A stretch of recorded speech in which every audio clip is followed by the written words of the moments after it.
बिस्मिल्लाहिर्रहमानिर्रहीम। अस्सलाम वालेकुम नाज़रीन, उम्मीद करता हूँ आप तमाम लोग खैरियत से होंगे। और जो नए लोग हैं बराए मेहरबानी हमारा चैनल सब्सक्राइब कर दीजिएगा। कंटेंट पसंद आए तो ज़रूर बताइएगा कि कैसा लगा। अच्छा जी, इस ब्लॉग के अंदर दो स्टोरीज़ हैं। एक कल डोनाल्ड डू वाली हियरिंग जो है उसके ऊपर पूरे पाकिस्तान में शोर मचा हुआ है। हर बंदा उसके एक टॉपिक के ऊपर या सिर्फ एक पॉइंट के ऊपर बात कर रहा है। बाकी जो हियरिंग की सारी डिटेल्स थी उनके ऊपर उस पर बहुत इंपॉर्टेंट पॉइंट्स भी डिस्कस हुए हैं, उनके ऊपर बात नहीं की जा रही। सेकेंडली, ख्वाजा आसिफ साहब जो धमकियों का उन्होंने एक नया पॉलिटिकल मूव कह लीजिए या उन्होंने अपना पर्सनल कोई जो उनका खदशात थे वो आपके और मेरे सामने पूरी कौम के रखे हैं, उनके ऊपर थोड़ी सी बात करते हैं। I think let's start with Khawaja Asif साहब, कॉज ये डेवलपिंग स्टोरी है, अभी भी चल रही है। ख्वाजा आसिफ साहब ने एक दो दिन पहले एक न्यूज़ का एक शो है फहद हुसैन साहब का, उनके शो में बैठे हुए उन्होंने कहा जी कि जब मैंने कहा कि जनरल बाजवा और जनरल फैज़ को आना चाहिए पार्लिमान में और आकर सवालों के जवाब देने चाहिए, और बहुत सारे सवाल जो भी रिसेंट कंट्रोवर्सी अफगानिस्तान पाकिस्तान को लेकर एंड एवरीथिंग, तो इन बहुत सारे सवालों के ऊपर उनको जवाब देने चाहिए। तो उसके बाद उन्होंने फहद हुसैन साहब के शो के अंदर कहा कि जनाब उसके बाद मुझे धमकियां मिल रही हैं। उस शो में तो उन्होंने नाम नहीं लिया, लेकिन बाद में उन्होंने बता दिया जनाब के वो जनरल फैज़ की बात नहीं कर रहे थे, वो जनरल रिटायर्ड बाजवा की बात कर रहे थे। एक तो लोगों को कुछ गलत फहमियाँ हैं। एक न्यूज़ के हवाले से पहले मैं वो थोड़ी सी क्लियर कर दूं। एक न्यूज़ के मालिक हैं असद खोखर साहब और मुदस्सिर खोखर साहब। असद खोखर साहब बुज़दार की काबीना के अंदर वज़ीर हुआ करते थे। फिर ये वो जो 20-25 लोग गए थे पीएमएलएन में गए थे, असद खोखर साहब भी उनमें से एक थे कि ये पीएमएलएन में चले गए थे। अब भी एमपीए हैं। अता तारड़ साहब के नीचे सूबाई सीट के ऊपर उन्होंने इलेक्शन लड़ा था, लेकिन इनको नहीं बनाया गया वज़ीर, और ये एमपीए हैं लाहौर के एक हल्के से। लैंड डेवलपर हैं और लैंड का उनका बिजनेस है, लैंड एक्वायरर हैं। अच्छा जी, अब एक तो सवाल सबसे पहला ये पैदा होता है कि उस टेलीविजन में जिसका मालिक पीएमएलएन का एक एमपीए है, बैठकर इतना बड़ा बॉम्ब फोड़ने की ज़रूरत क्या पेश आई? क्या ये प्री प्लान था? सवाल है, मेरे जहन में आया तो मैंने कहा इसको डिस्कस किया जाना चाहिए। हो सकता है कि प्री प्लान हो। फार हुसैन साहब कितना कूजी हैं पीएमएलएन के लीडर्स के साथ, वी ऑल नो दैट।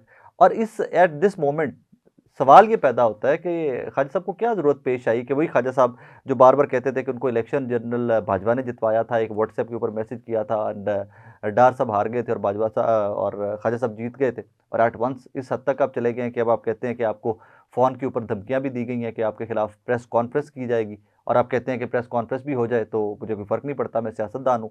फिर आप ये कहते हैं जनाबे वाला कि मैं तो सियासतदान हूँ, मैं सोच रहा हूँ कि मैं इतनी गालियाँ और इतनी दुआएं ले चुका हूँ कि मैं अब रिटायरमेंट का ऐलान कर दूँ। इसका बैकग्राउंड जानना बहुत ज़रूरी है मेरे नज़दीक इसका बैकग्राउंड ये है कि जनाबे वाला मुस्लिम लीग नून की सियासत जहाँ पे राइट नाउ खड़ी हुई है, वी ऑल नो दैट सियासत तकरीबन ख़त्म हो चुकी है मुस्लिम लीग नून की, और अब good cop bad cop start किया जाएगा। नवाज शरीफ साहब आपको नज़र आ रहा है कि बिल्कुल खामोश हैं, किसी तरफ बात नहीं कर रहे, और बस वो कभी कभार नज़र आते हैं सीएम ऑफिस में और मरियम नवाज साहबा के साथ नज़र आते हैं, एंड दैट इज़ इट।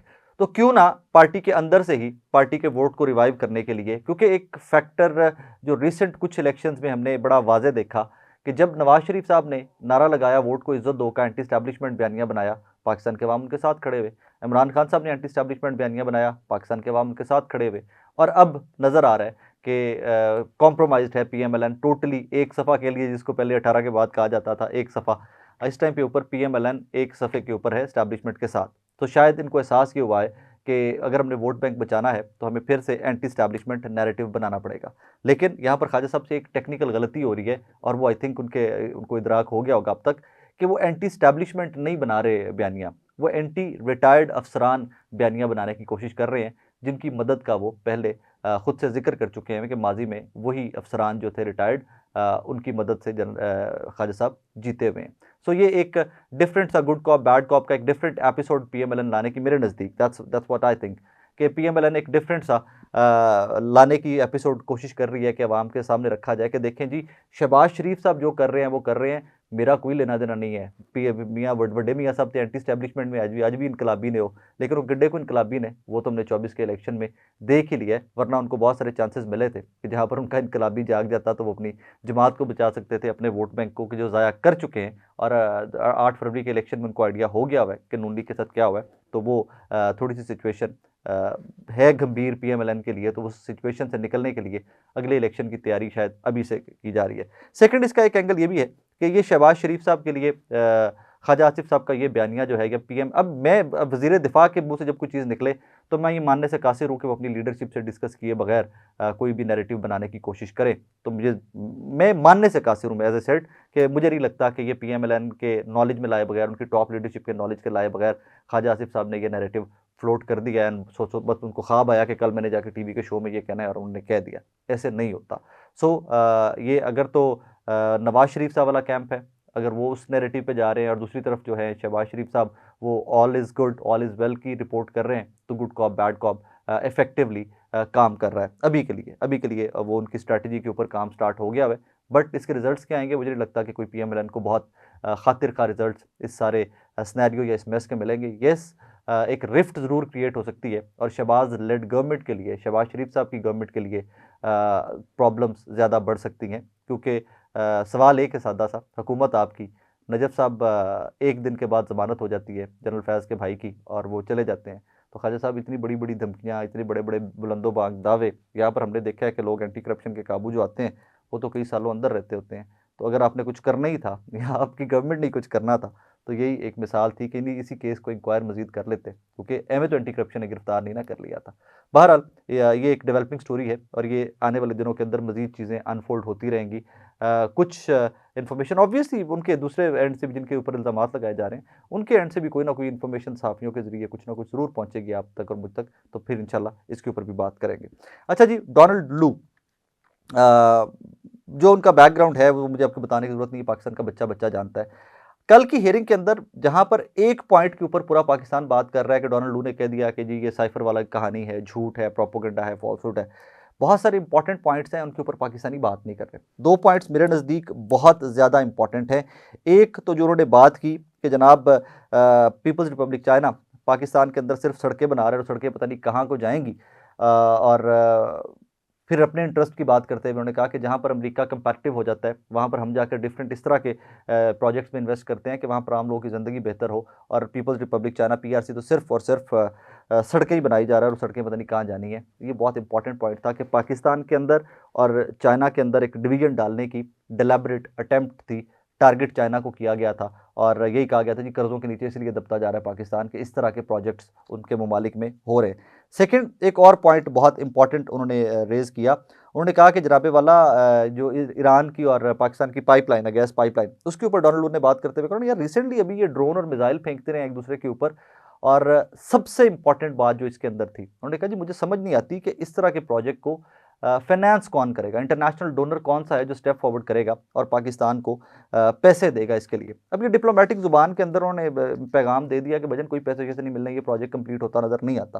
क्योंकि अमेरिका की रिफ्ट आपको पता है, जिन दोनों ममालिक को बहुत ज़्यादा डिस्कस किया इस सारी हियरिंग के अंदर, वो दोनों ममालिक जो हैं वो एक चाइना है और एक ईरान है, नापसंदीदा तरीन ममालिक में से हैं उनके। सो उन्होंने अपना वो कहते हैं ना कि हियरिंग है किसी और पर्पज़ के लिए थी और उसके अंदर डिस्कशन क्या होती रही वो आपने देख लिया। इंडिया के ऊपर भी सवाल हुआ और इंडिया के साथ डिप्लोमेटिक रिलेशंस के ऊपर कितना डिप्लोमेटिक जवाब देकर डोनाल्ड लू निकल गए, वो जरा हियरिंग दोबारा से सुनिएगा, आपको क्लैरिटी आ जाएगी। लुब्बे लुबाब इस सारी हियरिंग का कि जिस पर्पज़ के लिए पाकिस्तानियों ने एफर्ट की थी वहाँ पर समुद्र पार पाकिस्तानियों ने, उस पर्पज़ में कोई ऐसा सच उनको कामयाबी तो नहीं मिली कि इंटरफेरेंस वाला जो इशू था, साइफर वाला जो इशू था, उसके अंदर उनको कोई बहुत ज़्यादा कामयाबी तो नहीं मिली कि वो कहकर निकल गए, पल्लू झाड़ कर निकल गए कि जनाब मैंने कुछ नहीं किया हुआ, ये झूठ है सारे का सारा। लेकिन वहीं पर कुछ इंपॉर्टेंट पॉइंट भी रेज हुए, वहाँ पर इलेक्शन में धांधली हुई और वो तमाम हल्के कि जहाँ पर इरेगुलरिटीज़ हैं वहाँ पर इलेक्शन कमीशन को चाहिए कि दोबारा से इलेक्शन करवाए, हम ऑब्ज़र्व कर रहे हैं, हम पाकिस्तान के साथ चलना चाहते हैं। अफ़गानिस्तान वाले इशूज़ के ऊपर बात हुई कि जी पाकिस्तान बहुत इंपॉर्टेंट है हमारे लिए, पाकिस्तान लॉन्ग टर्म दोस्ती के लिए हमारे साथ बहुत इंपॉर्टेंट है, हमने कभी भी पाकिस्तान के इलेक्शन के लिए आज़ाद और मुनसिफाना का लफ्ज़ इस्तेमाल नहीं किया, और बस इसी तरह की कहानियाँ। लेकिन ये दो पॉइंट्स जो थे, एक सड़कों वाला जिसको हम सी पैक बोलते हैं एवरीथिंग, ये वाला प्रोजेक्ट, और दूसरा मिसाइल और drone and gas pipeline Iran वाली, ये दो टॉपिक मुझे लगता है कि ये दो पॉइंट्स इन्होंने टेकअप किए हैं, बड़े बारीकी से टेकअप किए हैं, बड़ा स्मार्टली टेकअप किए हैं, लेकिन ये दोनों पॉइंट्स बहुत बहुत इंपॉर्टेंट थे क्योंकि पाकिस्तान के लिए बहुत वाइटल है। China is very vital for Pakistan, Iran gas pipeline is very vital. ये जरदारी साहब ही का प्रोजेक्ट था, अब जरदारी साहब प्रेसिडेंट है, देखते हैं वो इसके ऊपर किस हद तक काम करते हैं, लेकिन उन्होंने ये दोनों प्रोजेक्ट पहले से ही टारगेट कर लिए डोनाल्ड लू ने, और उन्होंने अमेरिका की जो स्टेटमेंट, जो उनके डिपार्टमेंट की पॉलिसी लाइन है, उन्होंने इसमें बड़ी क्लियरली आपके और मेरे सामने रख दिया है। तो जहां पर सिर्फ एक पॉइंट डिस्कस हो रहा था, सिर्फ एक फैक्टर था कि जिसके ऊपर बाकी तमाम लोग शोर मचा रहे थे, मुझे लगता है कि ये 2 पॉइंट जो थे इनके ऊपर ज़्यादा बात की जानी चाहिए थी। बहरहाल कल से मैं देख रहा हूँ, कल से ऑब्जर्व कर रहा हूँ कि वो साइफर वाला नैरेटिव जो था इमरान खान साहब का और पाकिस्तान तहरीक इंसाफ का, वो किस हद तक डैमेज हुआ है। तो मुझे डैमेज होते हुए नज़र नहीं आया वो नैरेटिव। लोग उसके ऊपर फिर वो अब नेशनल सिक्योरिटी कमेटी की 2 जो एलामिये थे, वो डिस्कस कर रहे हैं कि जनाब अगर कुछ भी नहीं था, ये सब झूठ था, तो क्यों कहा गया कि इंटरफेरेंस और एंड ऑल दैट। जो हमारी अपनी नेशनल सिक्योरिटी कमेटी ने कहा था, 2 एलामिये जो आए थे 2 मीटिंग्स के, तो उसके भी ऊपर भी लोग सवालिया निशान उठा रहे हैं और उसके ऊपर भी कह रहे हैं कि अगर जो डोनाल्ड लू की स्टेटमेंट अगर यही ठीक है तो फिर वो क्या था। सो कॉन्ट्रडिक्शन है, बट एज सच ये कोई नेशनल मीडिया ने बड़ी कैंपेन चलाई इस हेयरिंग के बाद। हमारे नेशनल मीडिया ने कहा जी पाकिस्तान तहरीक इंसाफ का नैरेटिव झूठा साबित हो गया, लेकिन तहरीक इंसाफ के वोटर में किस हद तक ये सरायत करता है, वो मुझे कोई उसमें कोई बहुत ज़्यादा पॉजिटिव रिजल्ट्स हमारे नेशनल मीडिया की कैंपेन के नज़र नहीं आए। बहुत सारे सहाफ़ी हमारे पाकिस्तान के इस कैंपेन का हिस्सा हैं, वो कह रहे हैं जी कि जी देखें एक बार फिर से अमेरिका ने भी कह दिया कि ये झूठ है, फ्रॉड है सारा। तो फिर सवालिया निशान वही लोग जो सारिफ हैं सोशल मीडिया के और जो वोटर हैं तहरीक इंसाफ के, वो फिर नेशनल सिक्योरिटी कमेटी जो है उनके एलामियों के ऊपर सवाल उठा रहे हैं। बहरहाल इस व्लॉग में इतना ही। नेक्स्ट व्लॉग में जो इंशाल्लाह आज की डेवलपिंग स्टोरीज होंगी उनके ऊपर बात करेंगे। अपना बहुत सारा ख्याल रखिएगा और अगर अभी तक आपने हमारा चैनल सब्सक्राइब नहीं किया तो सब्सक्राइब कर दीजिएगा। अल्लाह हाफिज़।